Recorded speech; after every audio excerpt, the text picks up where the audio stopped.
حوت ساڵ تێپەڕ دەبێت بەسەر شەهیدبوونی بەشیر و محەممەددا کە لە پێناو بەدەستهێنانی مافەکانیاندا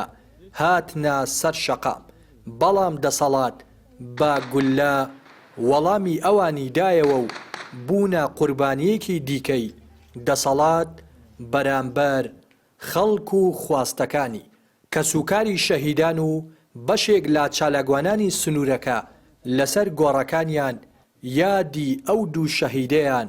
کردەوە کە سوکارەکانیان دەڵێن محەممەد و بەشیر بە گولەی هێزە ئەمنیەکانی لقی پارتی لا ڕانیا شەهید بوون.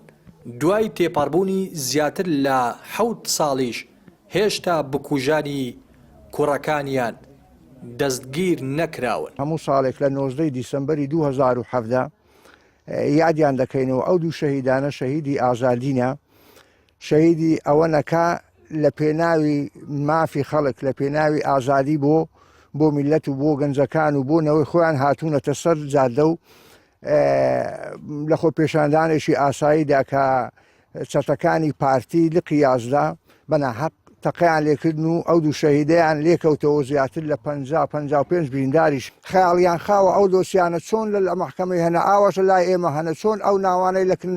لە مەحکەمە و لە پۆلیسەنە و حیزب لە پاڵپشیانە و داڵدەیان دەدا و دیفاعیان لێ دەکات و دویان گۆزێتەوە ماڵیان ئەو بەرە ئەو دی و ئەو دی پێ دەکات لە لای ئێمەش بزنینە و ڕۆژێکدا دێ زۆر لە بەڵتەجی و لە پیاکوژەکانی معەمەر قەزافی و حوسنی مبارەک و بەشار ئەسەد خراپتریان لێ دێت و بە سزای گەل و نیشتیمان دەگەن. چالاگوانان کە ئامادەی مەراسیمەکە بوون دەڵێن لە کاتی خۆپیشاندانەکاندا هاوڵاتیان بۆ بەدەستهێنانی مافەکانیان هاتنە سەر شەقام، بەڵام دەسەڵاتداران لە بری جێبەجێکردنی داخوازیە ڕەواکانیان تەقەیان لێ دەکەن، دادگاکانیش نەیان توانیوە سربەخۆ بن و سزای بکوژانی خۆپیشاندەران بدەن. بەداخەوە هەتا ئێستا بکوژانی ئەم دوو شەهیدەت و لە نەمامە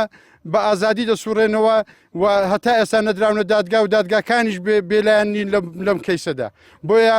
لێرەوە داوا دەکەین کە دادگاکان بە تایبەتی دادوەرە بەڕێزەکان بە دوای کەیسی ئەم دوو شەهیدەدا بڕۆن چی دیکە با لەبەرچاوی کەس و کاری جەرگ سوتا و کوژانیان بە ئازادی نەسوڕێنەوە بدرێنە دادگا بە سزای خۆیان دەبگەن، ئەگەرنا ئەوان خۆشیان و ئەوانەی کە لە پشتیشان پشتیوان بەخوای گەورە دایان بینین کە چۆن فریای ڕاکردن و فریای پرسەکەشان ناکەون. خەڵک بۆ بچووکترین مافی خۆی بێتە سەر شەقام بە شێوەیەکی زۆر مەدەنیانە کەچی ئەتۆ ینی هێز لە بەرسەنگەری ڕوبەڕووبوونەوەی داعشبێنی لە ناو شار کوڕی هەژار خەڵتانی خوێن بکەی و شەیدی بکەیت. کەسێکی کە بڵین هەژار یان حەزبی لە پشت نەبێت ئەوە دۆسیەکانیان لە دادگاکان خۆڵیان لەسەرەکەوێت و هەروە وەگەڵی چاوپۆشی لێکەن و بەڵام بۆی خۆیان بە چەند ڕۆژێک هەموو شتێک بڵاوەکەنەوە. لە خۆپیشاندانەکانی 2017 هاوڵاتیانی شاری ڕانیا دژی نادادی وستەم هاتنە سەر شەقام لە بەرواری 19/12 2017دا دوو گەنجی شاری ڕانیا بە گولەی پاسەوانانی پارتی شەهید بوون و کەسوکارەکانیان نیگەرانن لەوەی بکوژانی ڕۆڵەکانیان